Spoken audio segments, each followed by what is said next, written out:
Welcome to Hashtag Set Life. Hello, everyone, and welcome. Welcome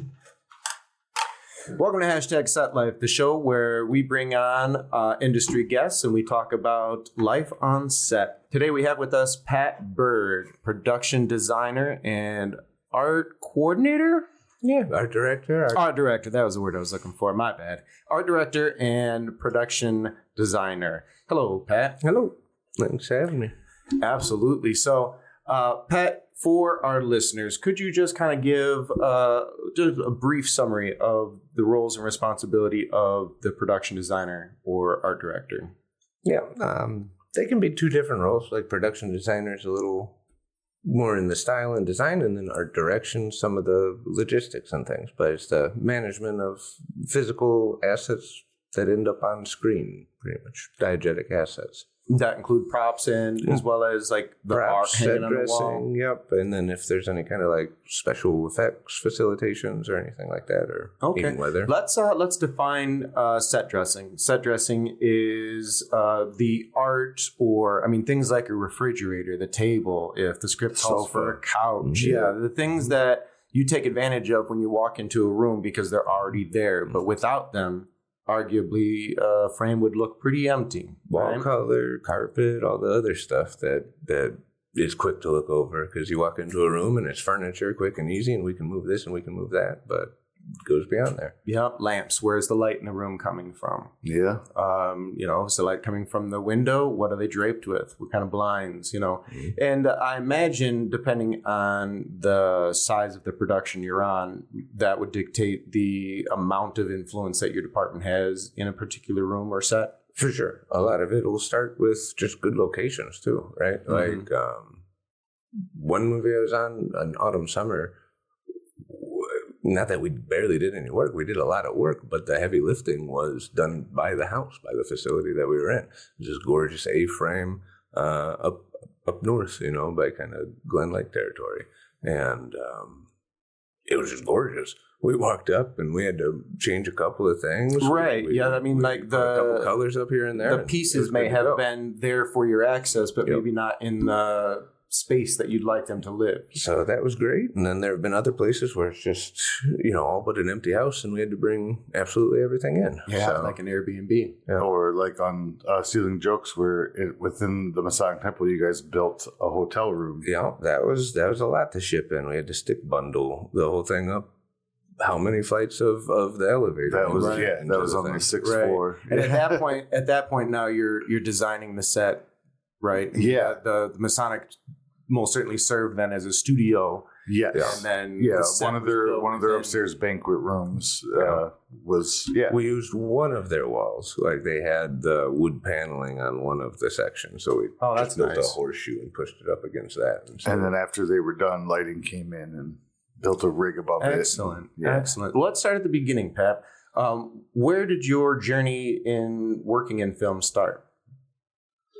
Mostly kind of college, I think. I don't have the same.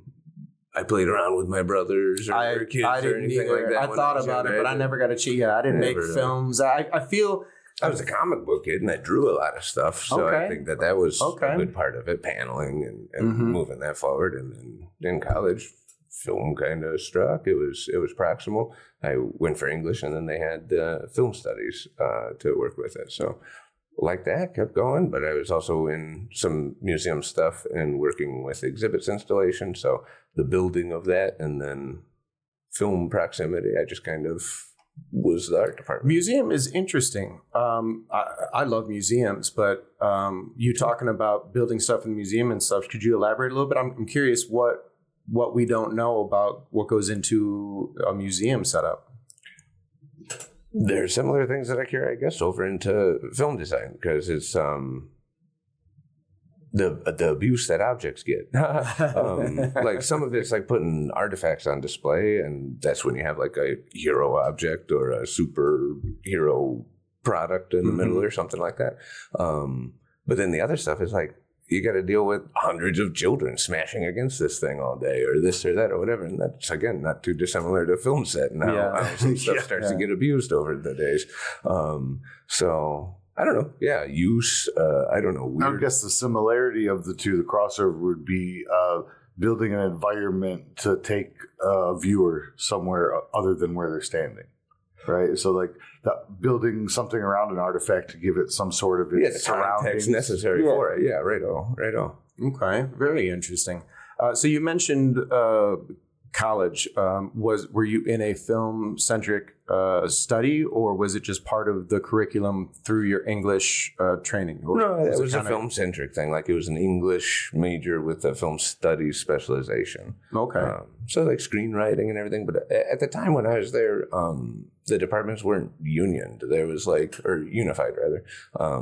There was TC and camera stuff, and then there was like academic and screenwriting and watching films and analyzing them. I've heard. Where did you go? Michigan State. Yeah, I've heard that about the Michigan State program. One of our previous guests went, and he explained that there were 2 paths that he could go, and the one that he chose, he was happy because it ended up being documentary. He learned a lot, but he didn't learn quite what he thought he would learn, and that would have been had he taken the other option. It's I believe that we're still in, even though film is 100 years plus old at this point, I think academically we are only now catching on to the importance of collegiate study when it comes to film. And sure. I mean, even now it's still shifting how culturally relevant film can be, right? Mm-hmm. So the longer it's around, the more relevant it had become. But then it also, now there's so much content that it's less relevant, like to the masses. Like nobody's quoting a movie for 10 years like they did for Forrest Gump anymore. Yeah. But yeah, it's still now more reflective of society and culture rather than immersed by society. Yeah. Culture. And I think, unfortunately or fortunately, depending on where you fall on it, it may also be because the idea of, we speak generally when we say film, but it's the process that is used in multiple different facets of our consumption. And I think more and more and more businesses are capitalizing on the use of video production or alternate media production, that it's becoming more and more important to have an educated process. Young kids with something like TikTok have editing, right in their fingertips now. Whether or not we were, and whether or not they're absorbing proper techniques, they are like one of the big tricks that I see a lot in TikTok reels is the fact that they learned that if you keep the camera in one place and you shoot something, stop it and shoot, change of clothes and whatever, all of a sudden they're wiping their hands and you're going from no makeup to specialty makeup, like, swipe, right, just a nice swipe. And that was something that they learned on their own. Trick, yeah. And, at its simplest form, you're starting to get some of that out of the way. And then when they get to college, maybe divest into more. Well, that's what I liked about the edge of it that I was in on, where like the TC side to me is more vocational. You're getting a training in the gear and how to put that to work. And then when we were there, the other side of it was English and more academic, and sit and watch a movie, write a paper and a half about it. And sure. And theory is still important. Production design really is. Yeah, theory is still important, but I guess it all depends. Like I believe that everybody on set should have a little bit of theory. Mm-hmm. But I guess that's just like elementary school, right? Not all of us are going to be historians, but history is important. Right. Science, we're not going to be scientists, but science is important, the basics. So I do think that film theory is important for all aspects. But yeah, I guess once you start departmentalizing it down into individual areas, the need for specific knowledge becomes more partitioned, right? But I imagine, for someone in the art department, camera framing is still important. Well, yeah, but that's if you were a painter, that's your canvas that you're working within. Mm-hmm. So what's in frame, what's out of frame, everything like this is pertinent and important to it. That's why I love being a part of Location Scouts, because just keeping an eye on other areas of the environment that we're scouting. Like there have been a whole bunch of times where I feel the party, I don't know, the scouting party, they're walking over here and they're just playing to the right of this whole space, not out of any real reason or anything like that, but that's just where everybody got out of the cars and they were talking. And then I just kind of make us go consider over here, and then it changes a little bit of the conversation. Sometimes it's annoying, other times it's not. Other times we find out, like, boom, it gets more looks, because frankly, I'm looking for some territories where we don't have such a heavy lift. Sure. Where we're going to be able to have more effect with lighter strokes as opposed to, burn a bunch of time and energy doing macro square footage work. Right. And time and energy are two of the most important commodities on set. You can't get that back. Once you burn out the energy of a crew or burn away the sunlight, you have what you have. And yes, I understand the goal, you can bring in lights, but it's not always about that. Time of day is time of day. If you've got 12 hours with everybody, it costs money to go beyond 12 hours. It costs energy. For me, it pushes, I'm not going to allow us, if we showed up at 8:00 and the sun is setting at 8:30, so we need to be done by 8:00 so we don't have that blue hour, and we have the same constraints tomorrow, and we run till 9:00.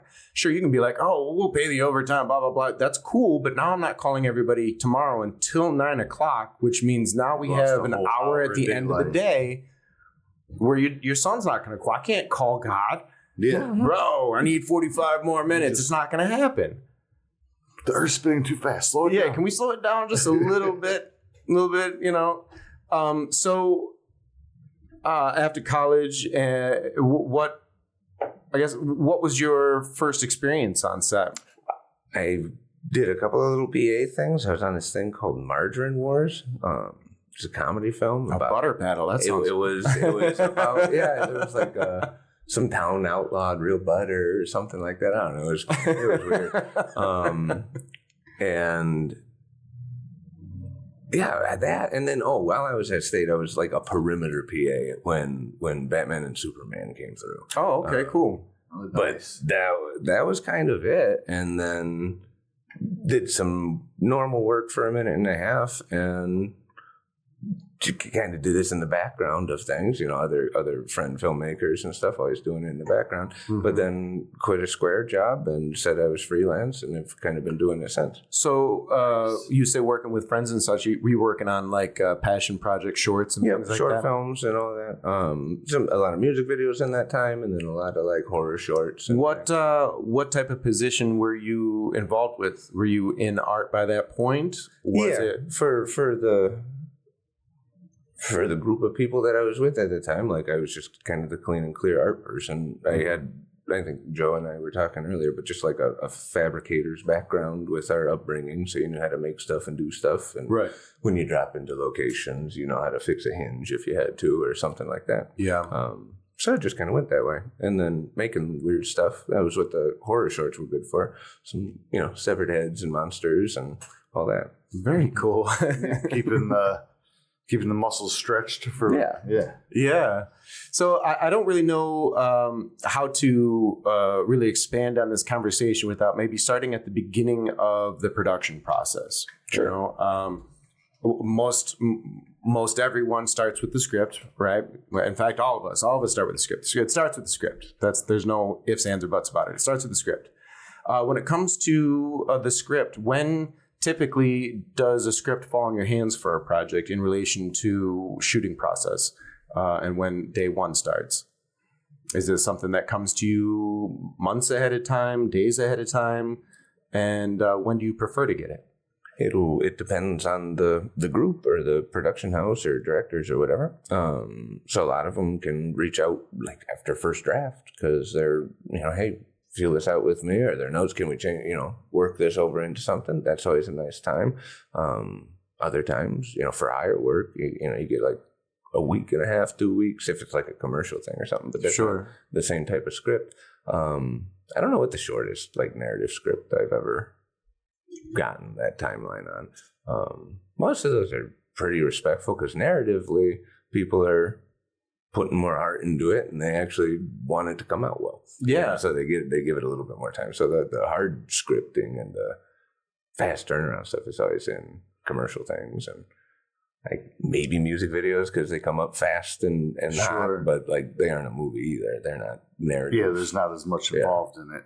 Yeah. So where does the process start with your creativity as far as what do I need to bring? Is there a hard set list of things you're like, I know I'm just going to grab this, this, this, and this, or is it kind of different every time?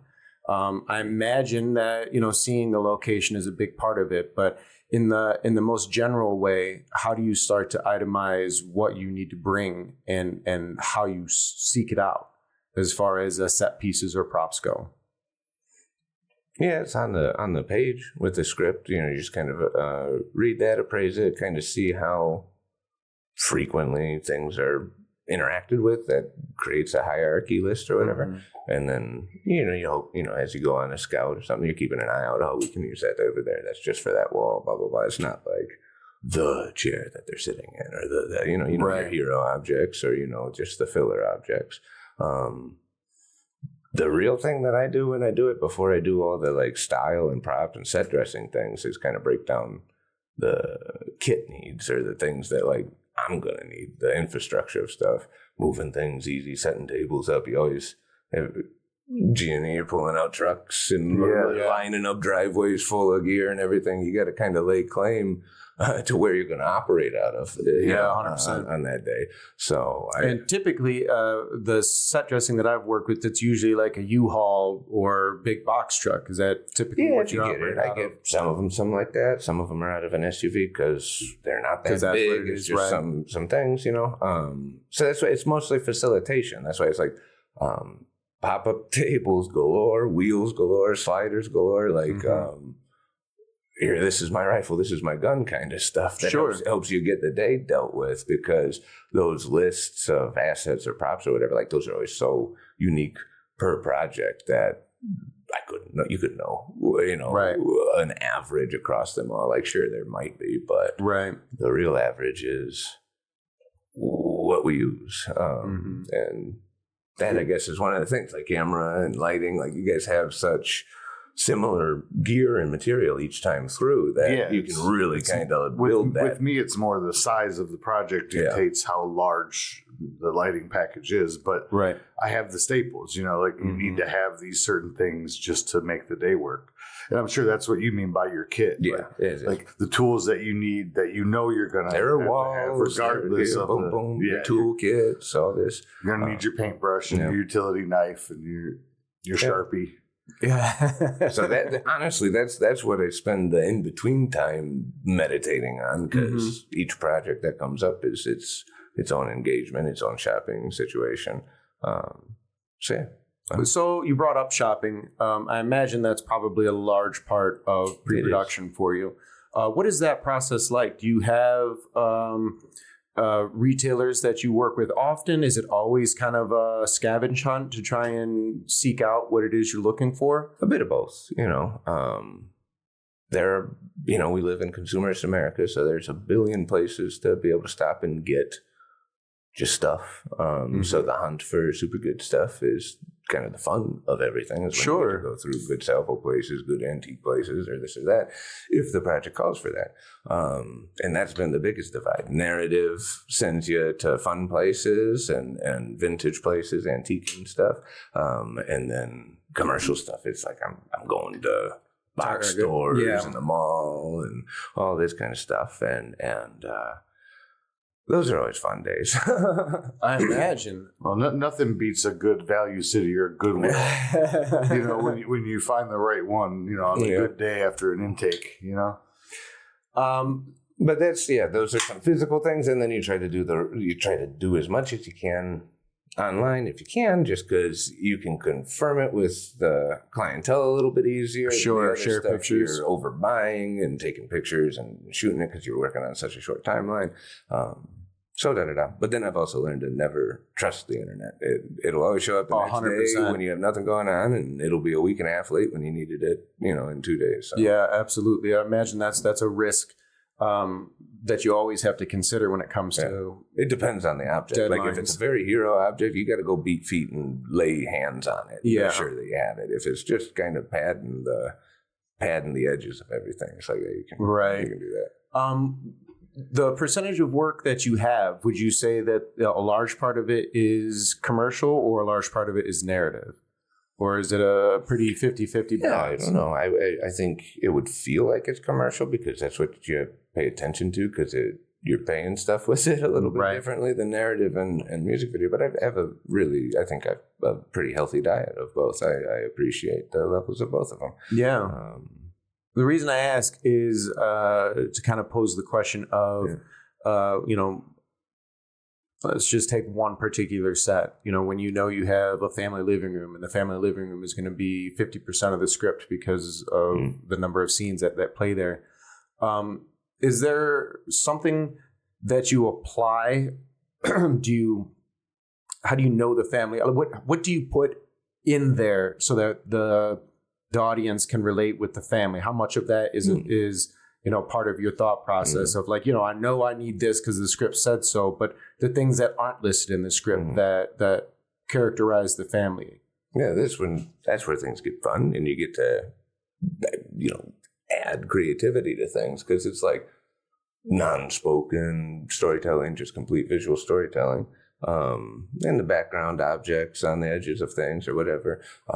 Reverse archaeology kind of, to me. It's artifacting, but put in reverse. You don't watch it get put there and you're not uncovering it, but we know kind of who the characters are, at least through the script. You talk with the director, understand their intent, maybe the talent, and some of how that's coming out through the days of production, if new things are getting, shook loose.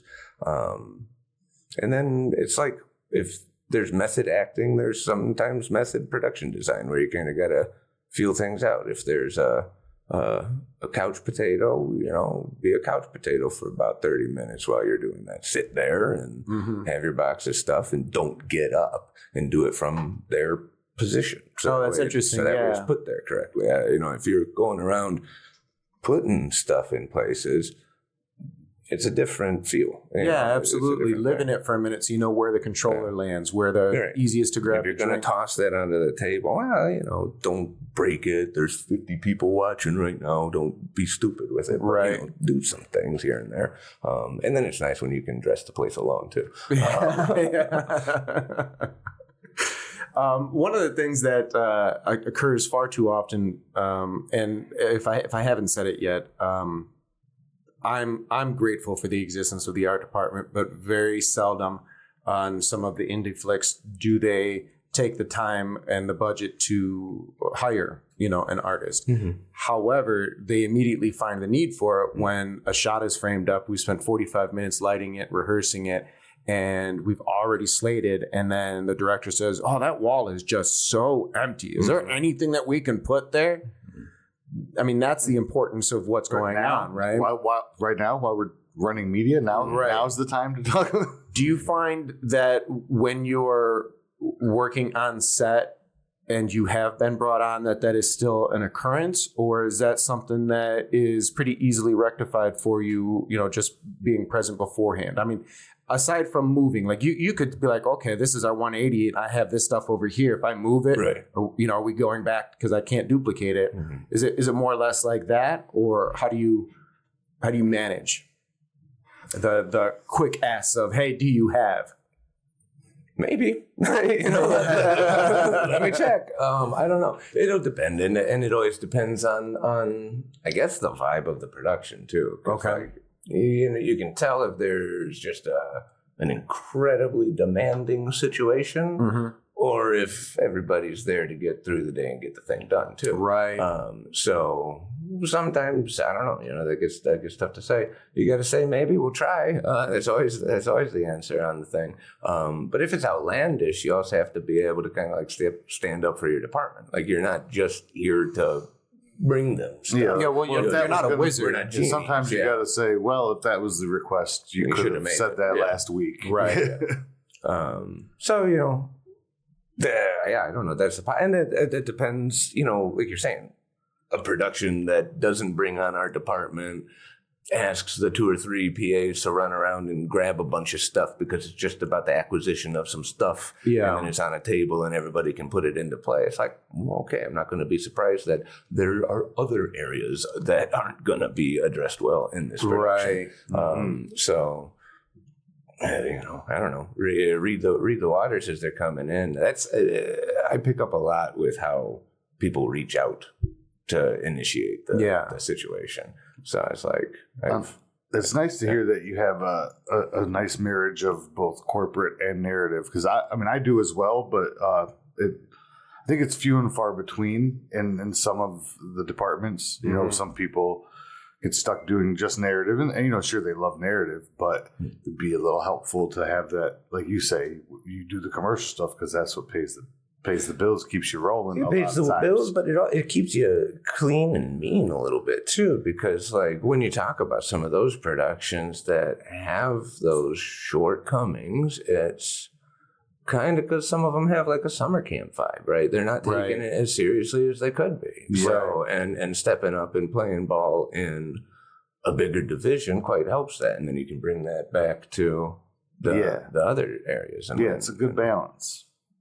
I just don't think a lot of people have both sides of the world. You know what I mean? And I know a lot of people I work with in commercial world are always asking me about narrative, while people I work with in narrative are always asking me about commercial. So, grass is always greener, right? Right. That's kind of what I'm saying. Yeah. Like, I like being able to go to both sides of the fence, because I can tell you it's about the same, but you're just not over there. Yeah. Right. It's great here in the swamp, Yeah. When we were off mic, there was something you had said, and I forget what prompted it, but you were talking about the deconstruction and basically working backwards. Do you recall that conversation and what the context of that was? I think it was in the design. It was something about you see the picture as a whole, and then you have to dissect it a bit. Yeah, because if you're on for the whole movie or the whole project or whatever, you're trying to design the whole big thing, but everything's made up of its various parts. And then, like you were asking earlier, the weightedness that objects or assets get in a breakdown, I think, pair up to that too. So you have to kind of like get the overture of the whole thing and understand where weight needs to be sunk, right? Like there was one project that I was brought on to where they had shot most of the movie. I was getting brought in for, I think, 2 scenes. They were long scenes, and they ended up being a big chunk of the movie. But he was doing a Red Room kind of a thing, an ode to David Lynch stuff. And it's on a budget. It's trying to figure out, but he had some money to work with. And it just came down to like, there's no real way about this. We just got to bite the bullet and buy that much red curtains. But it seems like it's that important for this movie. You know, it doesn't do us any good to go to a party rental place and get something that's got, bubbles still on it from the birthday party the night before. You want something, if you're doing the David Lynch thing, let's do it. And he was all about it. I love that director. He really embraced that and went for it, right? There was this moment of kind of, do you do it or do you just do a different kind of a thing? The floor was a problem. We couldn't paint the floor in the right way, because the facility wouldn't allow you to paint. No, they would, but we didn't have the turnaround time for dry time and all the other differences. So we shopped around for a long time and found rugs that had a decent zigzag. Were they the exact one? No. We get hung up for a minute and a half, but go with it. Go for it. Be bold, be stylish, commit to it, do it, and you can't get called out about it, right? Yeah. And so that, with that deconstruction thing, it's like everybody gets hung up in a lot of these micro decisions because that's what happens once production begins, is it goes all bullet points. And a lot of the times it's our jobs as department heads to make us also step back to be able to remember where we're at in the whole thing. Like if we're going to forsake this choice for not being able to get the right floor, then that calls in questions for the rest of the season. How does it affect? Let's just roll with it. How often does like themes or color themes or character themes come into play in the projects you work on? Do you often get where people want to live in a color tone or a character tone? Not in narratives or anything. That in my experiences, that's always been commercial stuff. Really? Brands own the world now. And that's true. I mean, a brand is everything is color coded. Yeah, that's fact. So with movies, it's more, I don't know, I'd say atmosphere or whatever. When Joe and I worked on Don't Be a Stranger, there's like a sepia to that movie. that might happen in the color, but it's also, I know that we did that practically and on screen with the choices that we made. Yeah, right. So I guess that it feels like that ends up being a little bit more camera and lighting, because that's that whole atmosphere thing. And then those, I haven't worked on a Wes Anderson movie. That's a valid answer. It's right a commercial there. Or a music video that does that, I guess. Okay, fair enough. When it comes to the enjoyment of art, what do you find to be the most enjoy? Yeah. What do you enjoy most about your job? Words are hard. Good problem solving. I like, like worthy challenges. Yeah. Good looks are one thing, and ending up with a fun image is certainly why a lot of us are here in the industry. No problem.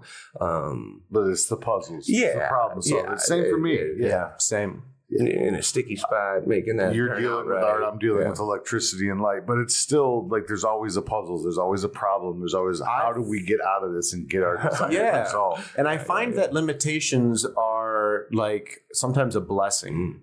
Like you were mentioning, you may not have had the opportunity to buy that. Like had he been like, no, I'm sorry, we can't buy curtains, you'd have been put in a position. It's like, then I don't know what to do. Dude. I guess you're getting Party City. Yeah, right. Paper. Exactly. Yeah, right.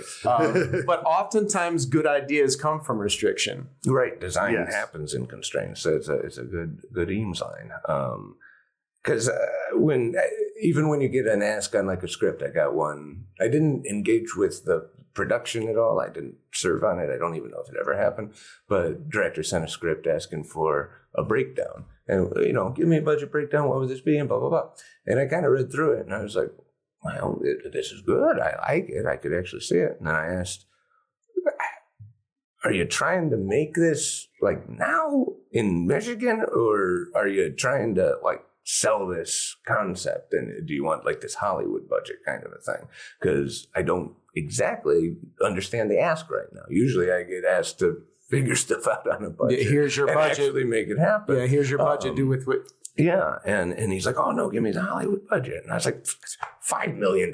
I don't know, dude. Like that begins elsewhere. That conversation's elsewhere. So yeah, the puzzle that happens with limited resources is fun, but then frustrating as well.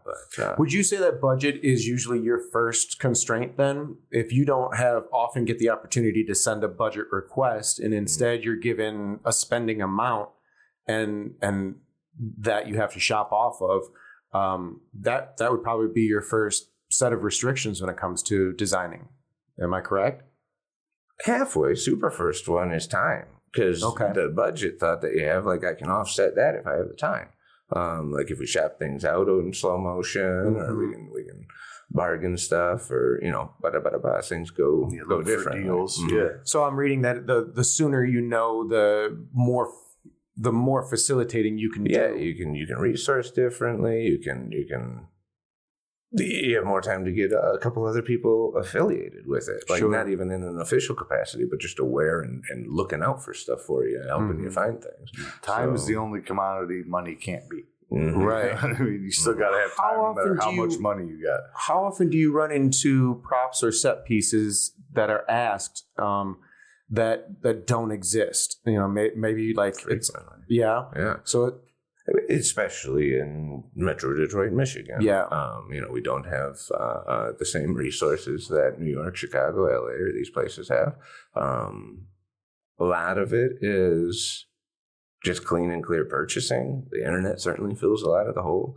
But yeah, there are some asks that came down that it's just like, I just think you're barking up the wrong tree, maybe even in the wrong forest. I don't know. Because I wouldn't know where to begin to get some of those things. So how if we don't have the rental houses that even Chicago has, let alone LA and New York. One absurd thing was they wanted saltwater fish to go in a saltwater spa, which was not okay. We like declined on that alone. Sure. And I was like, you're in the middle of a freshwater state asking for saltwater fish, live saltwater fish in the middle of winter. I just don't understand the line of logic. I had that one store on Woodward. Well, I had a family member who raised and sold fish, and I was very young, so I could be misspeaking on some of the things. But if I remember correctly, saltwater fish can be shocked. Oh yeah, much easier than a freshwater fish when you talk about moving domicile. Yeah. No, that's why that's sacrificial. Clearly, way too cold Michigan to be like. Yeah, well, even just the transferring, pulling them out, and then moving in. Like freshwater, we had that at the house, and you had to like drop the bag in, let the bag water, and then you can just let them go. But accumulate, yeah. But like saltwater fish they literally can be shocked to death with the transferring from one tank to another. Just having them outside in the bag, you need to like put it in a koozie. Yeah. Because if the water temperature drops in transport, they could just... So how do you, first off, is your communication with the director, or do you communicate with a producer that then third parties it to a director as far as like, I'm sorry, we can't facilitate this? It depends on, again, the production and how it's planned. But the real thing should be the holy triumvirate is the director, the DP, and the production designer. Yeah. I have the phrasing that I'm creatively responsible to the director and then fiscally responsible to the producer. Of course, yeah. So like, everybody's there working on the same creative and everything, but the directors who I go to for answers for that, the producers who I go to for... Are you able or permitted when, like a weird ask like saltwater fish is brought to you, do you have a position to be able to say like, how about, or do you say, sorry, come back with something different?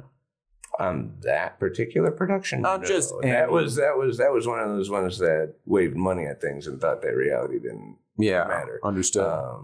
But the other stuff, I pivot. I try to pivot pretty well with them. If there's limitations, it's the yes and kind of, or the no but kind of a thing. Like, we can't figure that, but we can kind of do this. Well, you usually come with an idea to replace the one you're rejecting, or are you just saying, no, you can't do that? And hope you definitely want to do that. But what I've learned is one of the things, because people always come, they come with a very specific, do you have this? Do you have that? Do you have this? I was like, well, why though? What are we trying to do? Because that changes the answer. Like, what's happening that you're asking me for something, and then maybe that changes some of the answers.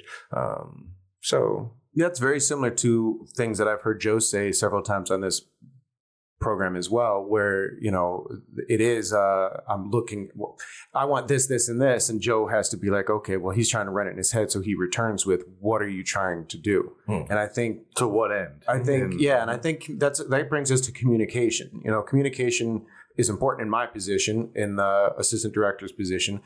We've learned that it's important in Joe's position as a gaffer. So I'm just going to assume communication is going to be a huge part of your position as well. Yeah. Can you talk a little bit about preferred communication, or the dangers of poor communication when it comes to art? Lists, specificity matters. The thing people point at, go get that thing. Well, what's that thing? That kind of happens in a lot of different ways. So it's like, be fast to name things, like even if they don't have a name. Just be like, configuration A will be this, blah, blah, blah, blah, blah. Because that just gives a reference point. And then I've also learned to forge paperwork. To just give something to point at unifiedly. We're pointing at a map, or we're able to do this.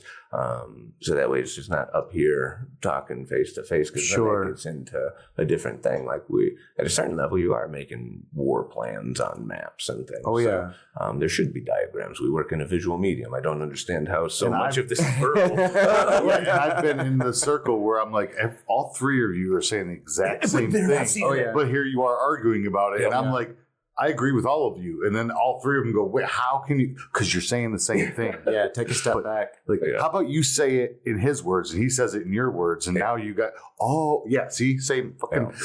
Well, and that's with like asset shopping too. You can describe whatever you're looking for. Describe. It's the most perfect, ideal object in the whole wide world. But until there's 5 or 6 of them in front of you, you go, oh yeah, it's like that one. Right. So we work in a visual medium, and we're cursed with having to end up with the finished product through how important communication is. Sometimes you just got to have something to point at and go, that. 100% agree. One of the first steps in my process as an AD is to do what's called a breakdown on the script. And so I read it. I read a script before I accept a job. Then I read it again and I break it down. And that is going scene by scene. And I have to take out the actors, anything that would be art, anything that would be action. Is there a light thing specified? Is there a sound thing specified? Anything. And it all gets itemized onto lists. And then they go on to what we call the dudes or the day out of days, which is a calendar of the production by days, day 1, 2, 3, and so on. And then everything is listed down on a spreadsheet. And then you can see that this George's pistol needs to be available on day 1, day 5, and day 6. On this day, we need this, these talents, these props. I have had multiple situations where I do that ahead of time, and it gets sent to the producer. The producer is then supposed to send it to all the department heads. By that point, I should have all the information for the department heads, but I typically don't. That's one of my long fights, is to get the information to send it and start communication with someone like you, so you could reach back and be like, hey, what do you mean? And this is where I'm going. So the script will say something specific, so I write it as written in the script. But then a conversation that Art or somebody else has with the director, now you guys are on a page where, we changed that. It's no longer a coffin, it's a this. Or, we decided it's going to be a rope, and it's not communicated to me. So all the way up until the day of, on the call sheet, I have what has been written in the script. And I'm walking around like, where's the thing? And I'll get the looks from props like, what are you talking about? Couldn't find a full. That's poor communication. Yes, so we're doing it earned. Someone somewhere missed the link to communicate with me. And if it's not on the call sheet and it's not on set, that's ultimately my fault. Yeah. Right. And even if it's been communicated and resolved, do they now know today's the day? Well, so that's what happens is someone told, I'm just going to use you, Pat, as an example, as a stand-in. Pat's come to me and he says, well, I was told that wasn't, I'm aware, so it's no longer a coffin, it's an urn. I'm like, okay, well, we need it. Well, I was told that wasn't supposed to be here till tomorrow. Mm-hmm. And I'm like, no, it's our whole day today. I need 10 minutes. Right. Yeah. And that, for me, communication is it's the ultimate end all. When you can't, how is that so hard when a decision was made in a phone call that I wasn't involved with, for them to not turn around and be like, hey, we made this change. Would you make this update? So I can send out, because I ultimately, if I'm on a production 2 months before shooting, you'll probably get no less than 4 updates on all of those sheets because of a change that it is communicated with me. And I'm not going to be like, oh, hey, by the way, such and such is now moved to whatever. I'm going to move it, reprint it, delete the old copies, date the new copies, and send them to you. So when you're looking at it, I don't want to get to set and be like, oh, well, I was looking at the old ones. I work off a drive for everything. I'll send you a drive link. It's open to everybody. Mm-hmm. And so when you opened it on Tuesday and you open it on Wednesday and it looks different, that's God now. That's the new Bible. I got rid of it, and the other ones are deleted. You're not going to be able to find it. I was looking for the one that you had. Well, I took care of it because I don't want you cross-contaminating it. And that's, I saw it said this somewhere. Not anymore. And that's. I do the same thing with scripts, because too often I get scripts where 3 back-to-back scenes aren't labeled. So it's like 1 blank, blank, blank, 2. I'm like, well, that's actually now 2, 3, 4. This is 5, not 2. And I'll send with my breakdown, this is the new script. Any changes go, scenes are locked. Because if I start scheduling and you change or add a scene, 31 is 31. I don't care on what page it appears. 31 could be. I don't care if you got to do 29.17. And that's if you add 100%. But if you've moved it we really like this at the beginning. Cool, great. Your script starts with 31 now. Yeah. That's just how it is, because I don't want an actor coming to set studying scene 18 from 4 weeks ago that is now for some reason scene 22 on the current script. That is a problem for everybody. Yeah. That slows us all down, because now we're all getting I thought it was this, so I thought it was that. So that's my procedure is I clean up the old and stick with the new. And I'm sorry if that means you got to reprint your binder. More people need to take note of that right there, because there's been times where there's people arguing with each other with two different copies of the script. Which one has the newest date? Throw the old one away. You lose. Like, get your ego out of it. Let's work together. Get on the train. Start moving forward. Well, and I'll try to maintain separate books, like just art books that are similar to an art or an AD's breakdown. Yeah, absolutely. Your own little Bible. A little more sequence oriented or installation oriented, location bound, because you're talking about scenes as they switch, sure, but that's the day and the location. So it's just kind of some of those things. But then, same as what you were saying, just open, free publish to everybody affiliated with the thing, because it's my understanding up till now. Yeah, I English classes, and then being close to medical people, being like, clear statements of intent, purpose of this little thing. Like, even when it's kind of like just the prop, like you're asking the difference between prop and set dressing. Like, set dressing sits there, it's just part of the environment. Props for use. So shovel. Jerry's digging up a box, or he's just walking. What kind of shovel is it? These certain things answer questions each way through. Like, just trying to. Those documents are tools to continue the conversation when you're out of the room. You leave it with the other department heads, so that way it's stating clearly what art's doing. Yeah. So that way lighting diagrams can happen off of it. I find it mad that I'm kind of, at least in my encounters, one of the few people to floor plan outside of G&E. I don't understand it. First thing you got to do when you walk into a place. Where's the camera going to be? What's the part of the world we're seeing? Where can I place things? Yep. So, and then that's that's a different statement for you. Where can I place things is where is it going to be in screen? For me, where can I place things is where is it going to be out of screen? Yep. Right. But we all need to know. I mean, the answer is the same regardless of where it's going to be. Yeah. Exactly. Oh, man. I don't want to spend 45 minutes setting up lights and then you be like, oh, well, actually the camera's aiming right at your whole setup. Right. Like, well, then why did I start working? Like, I'm all for moving lights to get the shot, but don't make me move lights because you didn't tell me where the camera's going and now you've changed your mind. Like, how often is it where you've set decked, you're happy, camera's up, and you check frame? Is it still something where you're looking, you're like, you know what, I'm going to move things around? Is there a lot of that happening before you decide on finality? Like, you had a plan before you came in, now the camera's up, you're seeing it, and then you take the motive to maybe rearrange some things. Is that pretty common? Yeah, I don't know. I think it would be to the person or to the art director. Like, everybody's got their different thing. The art's never finished; it's just abandoned. So frequently, I have to kind of, I think, get called off. Because I'll keep fussing because you're just used to being coached by everybody through monitor. Move this to the left, move that to the left. Right. So I just stay there and I just keep fidgeting. Doing. Okay, we're going up. And it's not pointless. Like, there's always little things, and I do stay off to the side. I'm not just in there doing nothing, but it's to stay near, so that way when that request comes, you're right there. Yeah. And things like that. So, and then I'm right next to monitor while they're shooting. Unless it's like, a long dialogue scene or something. Sure. Yeah. When there's things happening, we're right there to be the second or third set of hands in frame to reset something, et cetera, et cetera. Yeah. So I don't know. It doesn't really ever end because I'm even asking for playback a little bit more than other people because I'm engaged in some of the like object choreography or things like that. I was just I wasn't in it, but I was a part of a short film that had a ghost under a sheet kind of a thing. And they had a lot of hand interaction things that the ghost was going to do.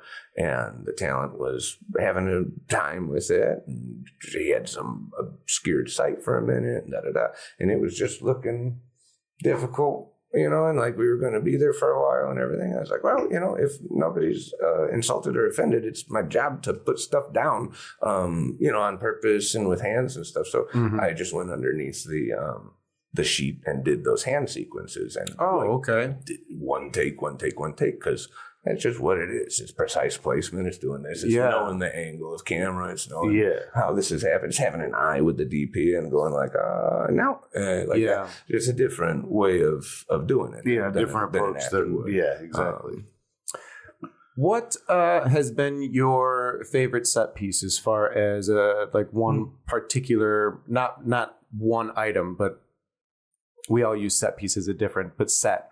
Mm-hmm. Is there a particular story or location or actual scene setting that stands out to you?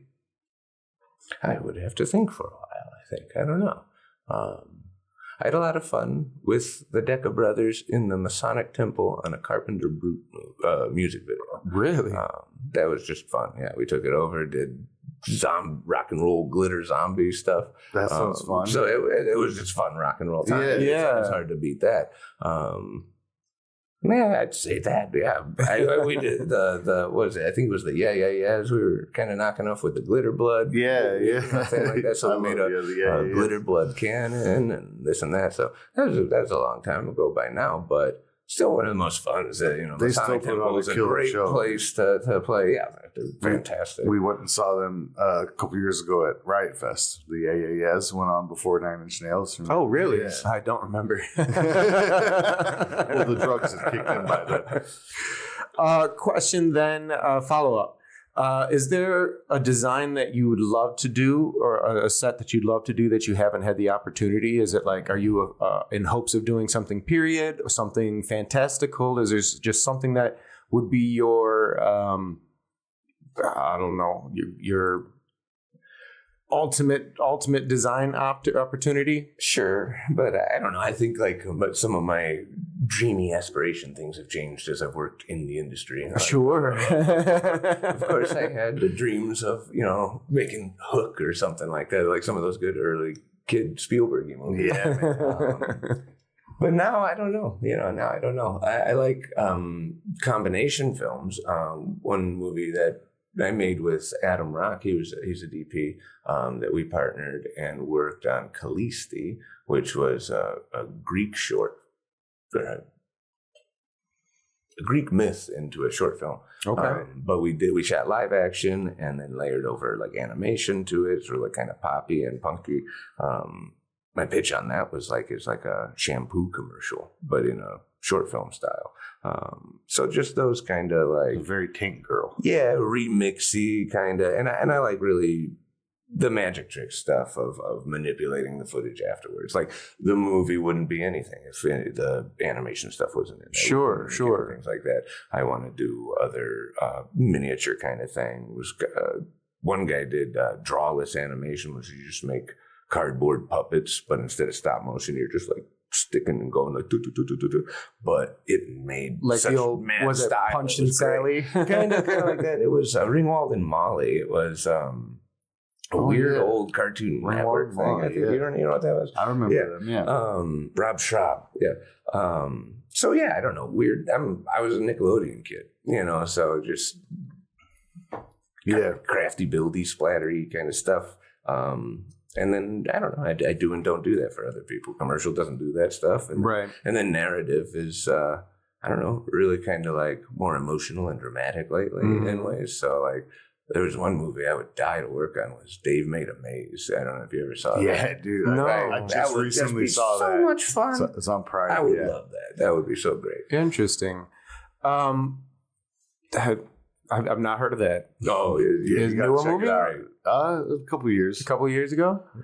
How often? Maybe it's longer than I'm remembering, but I think it is. I remember following its like Kickstarter even. Okay. Okay. So it's new enough to have been on a Kickstarter for sure. Yeah. I just saw it last year though. So. It's not from the 80s. No. Okay, got it. Do you find you might think it's from the 80s from the picture art on Prime? Yeah, but interesting. It's got that retro throwback look to it, but it's very it's a good movie. That actually makes me think about the production design in that Michel Gondry movie, The Science of Sleep. Science of Sleep, yes, has a lot of the practical puppetry and very weird visuals that they're played in camera. If you've not seen that, that's a good one. That's highly recommend that. If it's really like, oh, we tried, they put some animation over it, right? To sell it a little bit. I love it. It's really good. It's definitely problem solving with a budget to meet a vision that was too big for your pocket, right? And just lean into it. Yeah, but he leaned into it so well. Like it just you fall into this world and you love it. Yeah, it became a part of the world. I mean, he's the same guy who did Eternal Sunshine and Be Kind, Rewind. Well, I was going to say that even reminds me of Dave Made a Maze, like even the patina of Be Kind, Rewind. I love that. Yeah. I'll have to check that one out then. How often are you building unique structures or pieces or props? Is that something that is required often, or is it something that is not quite as common? Yeah, it depends. Not so common. Like I don't build flats a lot. I'm sure that there are some who do. I haven't. It's just not come across my way. I end up more like assembling things. I end up calling it than a pure build, because I end up using other stuff. Like one of the builds, I guess, that I'm not more proud of, but that I'm just enamored by lately, was with Woodward Original. They're doing things for the new Hudson building. Oh, okay. And so they shot all their shooting. They did all the stuffy stuff. But they reached out for like a recreation of the exterior facade of the Hudson. Not the big flat smooth parts, but there's a lower part that has these like facets that zigzag backing out. And so they hit us up to kind of replicate that at a certain type of scale, so that way they could host interviews in front of it and have just a cool, weird visual effect going on. And not actually be on the street. Yeah, right. And so that was fun to be able to just figure out how to do. It was one of those other locations where, the thing came in my SUV and we had to carry it up and down stairs. It was a toothpick load. So I had to design the whole thing to break down into bundles to be able to be carried in, and then build up and erect up and do the whole thing. So I ended up basing that off of those like steel shelving things that you go buy at hardware stores. So instead of carpentry and all this time and all this stuff, I'm going to go get that off the shelf. I'm going to show up. I'm going to stitch it together, and then spent my time on figuring out where it counted, to get the angle, because it was a perpetual debate for a while what the angle of this thing was going to be. And I was just like, I'm just done trying to even build this to be an angle. I just redid it so that way that was a hinge and it would move and it would adjust, because that's how set always goes. You're going to put it in there. We're going to light it. Be like, could you make that a little wider? Right. Yeah. A little narrower. Can you A/B that? Yeah. So I ended up being pretty proud of that, because it was responsive to us the whole day. It was just horizontal, like Velcro strips, more or less. It was like beefed up Velcro. And then the back of the mirror panels had their things. And you want to move, comes down, moves over, does that. So that worked really well. I appreciated that. So it's less, like I said, building. I kind of end up calling it engineering to myself. It's just assembly and rigging stuff together. And that really showcases the amount of ingenuity you need to have for the people that you've worked with. So you've built a rapport with Woodward. You kind of knew that's why they came to you. And you're like, okay, well, let's make this like not necessarily modular, but it has to serve certain purposes. Morphable to it. Yeah. So, and I really do appreciate that relationship with them. They are able to reach out enough in advance that it's like, well, okay, we can like hit this a couple different ways or whatever. So yeah, but no clear like building a house or building a thing. Right. I was thinking more about like Kaczynski's cabin inside of a bank. I'm thinking more like chairs or buy it. Old heirlooms or something that was scripted that has to be created. forgery stuff. We did books, cards, gift cards for commercial stuff. Graphic Land happens more like that. But okay, that makes sense. One of the favorite things that I've seen when we were working on Don't Be a Stranger, he had this little, like, that's obviously where the dad would sit, and he's a wood whittler, so he had this thing. There's all these little shavings of wood, and he had the little donkey hummingbird. Like, you turn it around, and it's the face of a donkey, but you turn it around, it's a hummingbird, and it sat two ways, like depending on which way you approached it. I picked it up thinking, oh, look at this little bird, and the way I picked it up, I saw a donkey. I was like, how did I just pick up a hummingbird? So it kind of for a second threw me, but then I started turning it, and I was like, this is, I went, Pat, this is fucking awesome.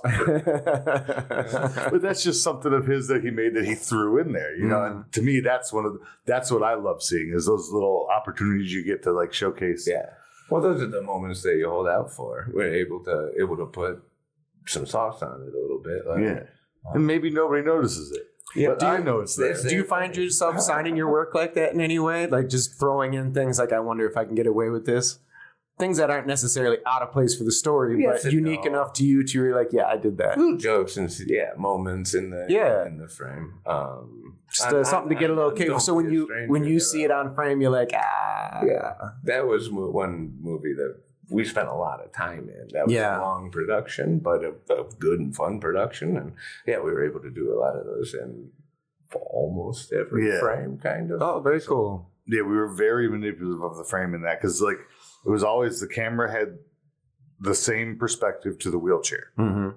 So that never changes. So what does change was very important. Right. And we had to showcase it. So like we did like going through a grocery store, eating at a Chinese restaurant, like this is different characters live in this wheelchair. Yeah. It's the life of the chair itself. Yeah, I'm very, very interested in seeing that. Yeah, I can't wait to feel it come out. Me too. It spoke to that whole kind of archaeology bone that I had in the conversation earlier, where it's like, it's a movie, there's stories, there's actors, there's dialogue, there's lines and stuff, no doubt, but it's also a pretty intense object study that just follows something through its use. I like those. I remember somebody doing it with like a dollar bill. They follow the dollar. Sure, yeah. Those are just fun things to try to figure out. It's kind of one of those puzzle things. Yeah.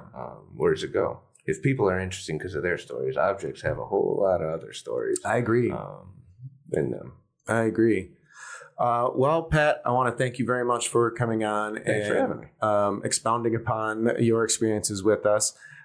Is there anything about your job or film in general that you wanted to capture today that I didn't present you an opportunity for? I don't think so. Rolling out the red carpet for you. Know yourself. No, just pretty good. I think it's the time thing. Have us on early, because as the world is digitized, everything we do is physical. Yeah. So it takes time for things to get places and for stuff to get approved and all that. Mm-hmm. So that, I think you know it well from everybody knows it from their department. So that's the big one. Acquisition is your first. That's the big feat. Because then once everybody gets on set, it's a pleasure. We're putting things into play. Sure, if there's a hiccup or a problem, but everybody joins together. If anybody wants to get your services, they can contact you. You're on Instagram at Bad Trip Designs. Bad Trip Designs. And Joe, where can people find you on Instagram? At chaotic_artisan, Facebook, Joseph Sheldon Quick. Bradford, how about yourself? I am on the Insta at Beeford Clark. The show is at ufostudio.detroit. We are also on Facebook at Unorthodox Film Podcast. First and foremost, we would love to hear from you guys. Give us some comments on Instagram. Let us know with some ratings on Spotify, Apple, YouTube. I just recently discovered that you can listen to us on Audible. We're everywhere. Really cool. Yeah, so all the different comfortable places that you can check us out. But we'd love some feedback. Any place that gives you the opportunity to rate. it really would help us out. We're trying to grow this podcast, trying to reach to all of the different film fanatics that are out there, whether they're someone who's just interested in what happens on the set of life, or someone who's possibly trying to get into working on set, or even the people that are on set that just want to hear others like us jaw. And maybe they laugh at us, maybe they agree with us. If you one or the other, let us know. Give us some comments. You can also know what you want to hear about. Yeah, absolutely. You can also go to our website at ufpodcast.podbean.com.